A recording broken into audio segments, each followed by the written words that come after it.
Hey, what's up, guys? My story today is going to be about hoarding. Not whoring, hoarding. Now, do you guys even know what hoarding is? Well, hoarding is actually a mental condition that some people suffer from where there's a fear of throwing things away. And you might have somebody in your family, you might know somebody, a friend, or just you might actually be the hoarder. So what it is you just accumulate a lot of stuff. It takes a long time to accumulate. I see it a lot with older people, and their houses are just piled high with stuff you can barely walk through. If you go into a house like that, you're in a hoarder's house. This reminds me of a story that I had this that I about something that happened this week actually. I was doing a job downtown, and I was on the street. I was parked on the street, and then this older lady came up to me, and she said, "Hey, can you come and take a look at my house? I want to see if you can give me a quote for removing some things in my house." So I thought, okay, yeah, let's see what it is. So we went into this lady's house, and I kid you not, the living room. As soon as you walk in, it started off okay. There was a few things cluttered around on the floor. But then I walk in and I turn the corner into the living room, and it is just piled with stuff. I actually took a video because I wanted to review it so I could actually give this lady a quote for how much it might cost to just clear out the main floor for her. And yeah, it was just piled and piles. And we went into the back, and there was a little bed, and around the bed there was tons of stuff as well. And then she said, "Oh, and here's where we go into the basement." I thought, okay, let's see what this looks like. And as we got into that hallway where the basement was, it got even narrower. So now imagine you're walking 1 foot in front of the other like this. That's about the most you can do. Now, when we look at hoarding in that way, you think, oh yeah, it's just a big mess. We just got to tidy everything up. But it's actually not as simple as that. I mean, it's simple for us to look at it that way, but for the person who's actually hoarding, they're so attached to their belongings, their possessions, that for you to tell them, why don't you just throw everything away in one shot, and then your place will be clutter free, you'll be tidy. But in order for them to do that, there's this psychological barrier that they got to break, this attachment to these items, and it might actually be quite difficult for them to do it, which is why they've gone all these years without actually throwing it away. There's another reason why it's a problem, other than for the obvious reasons of having just an accumulation of things that you don't need laying around. When I went to this lady's house, the first thing I thought was, what if there's a fire? How is she going to get out of here in a timely manner? How is she going to get, let's say she was in the basement doing something, and then God forbid there's a fire. The stairs going out of the basement were again like maybe just 2 feet side by side. That's it. And so, being an older woman, I think she was in her 80s, she told me, it's going to be extremely difficult for this person to get out. Not to mention, too, that all the stuff in there also poses a fire hazard. I actually want to help this lady out. Like I legitimately felt bad when I was in her house, and I thought to myself, man, how could she must be just miserable living with all this stuff in here. But again, I don't know what's going on in her head. I'm looking at myself and thinking, I couldn't live like this with all these things everywhere.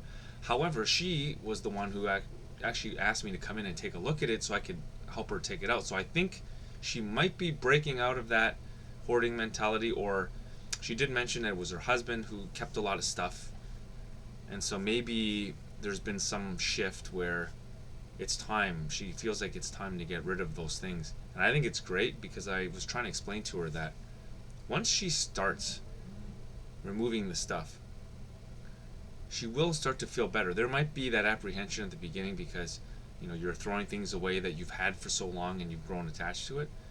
But honestly, I don't know about you guys, but when I throw stuff away and I see spaces start to clear up, it feels great. I'd love to hear from you guys if you feel the same way about throwing things away, because it's therapeutic, to say the least. I'm going to read you some information I found on hoarding as well. And I just learned this myself today. So just bear with me. Okay, so get this, guys. I found out that there's actually 5 levels of hoarding. What level are you going to be on? Let's see. Okay, ready? Level 1, minimal clutter. At this stage, the clutter is within a normal range. There are no blocked exits or hazards, and household functions remain intact. The home may appear slightly disorganized, but does not interfere with daily life. Individuals at this level do not necessarily have hoarding tendencies, though they may struggle with organization. Yeah, I could see myself possibly in that position. Now, level 2, we're going deeper. Moderate clutter and early hoarding symptoms. Here, clutter begins to accumulate, making some areas harder to navigate. There may be minor odors, mildew, early signs of hoarding behavior. Some rooms may not be used for their intended purposes. Hoarding cleanup efforts may require outside assistance. People at this stage may start avoiding visitors out of embarrassment. Level 3. Significant hoarding and obstructed household functions, equivalent to level 3 in the clutter hoarding scale. At level 3, clutter begins to significantly impact household functions. Key signs include severe clutter that blocks walkways and important spaces. Yeah, that's what we saw. That's what I saw in that lady's house. Strong odors from spoiled food or pet waste. No, there wasn't anything like that. Infestations of pests, such as roaches or rodents. And that's because you just can't get anything. Like, there's just so much stuff in the way, they could be hiding anywhere, which is absolutely disgusting. Increased emotional distress and hoarding tendencies.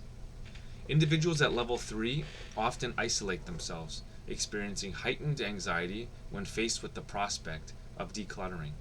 Hoarding cleanup at this stage may require professional intervention. Professionals. Level 4, second last one.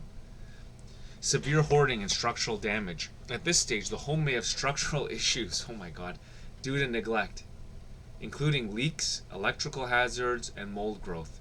Living space is severely impacted and sanitary conditions become critical. There may be broken appliances, rotting food, and extreme clutter blocking essential exits. Animal hoarding is more common at this stage, leading to worsening unsanitary conditions.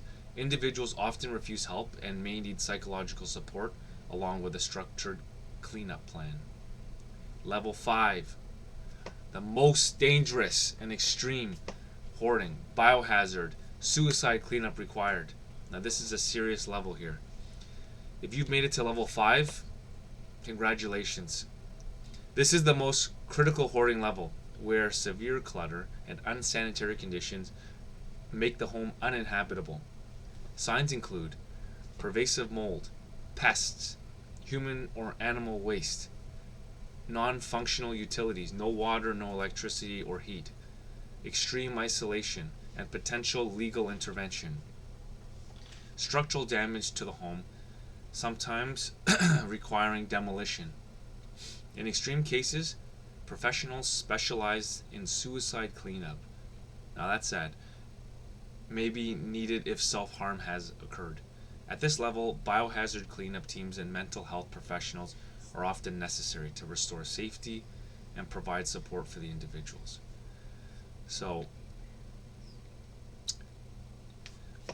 the reason I was making this video is we all, I think, have some tendencies, maybe not all, but a lot of us have some tendencies of holding on to things, not necessarily wanting to throw things away. And it may not be a huge problem, but you can see by these 5 stages that it can start as a small problem and then it can progress into larger things as you get older and as you become more isolated, holding on to things, a feeling of scarcity. If you get rid of things that you have, you're going to have nothing. And so I'm not sure 100% why this lady's place that I'm talking about got to this level, but I do want to keep in contact with her and help her in any way that I can. I offered, to do the job for her for a certain amount of money, but she was a bit shocked at how expensive it was. But I told her there's a lot of stuff in your house, and not only that, but it's not just you have to actually hire people to do it. So there's labor, there's disposal costs, there's possible pest and waste issues in the house that I didn't really discover because I just took a quick video. I didn't really dig too deep. But I did explain to her that once she did start getting rid of all the stuff, she would inevitably start to feel better. You would see light coming in from the windows, all these different things that you can't really experience because you're just living on. You have all this stuff just squeezing you and pressing you down. So I'll keep you guys posted on how that goes.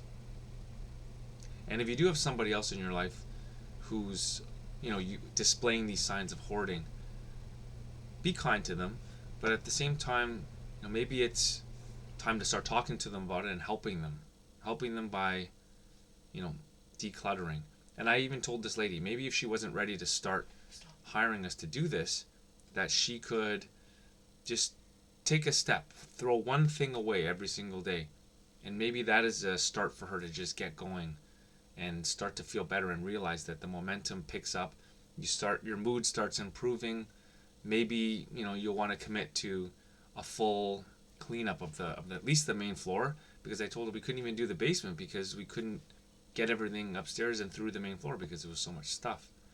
So we're going to try and work with her and do the main floor, and we'll go from there. But that's it for tonight, guys. Have a great night, and we'll see you in the next chapter. Take care. Bye-bye.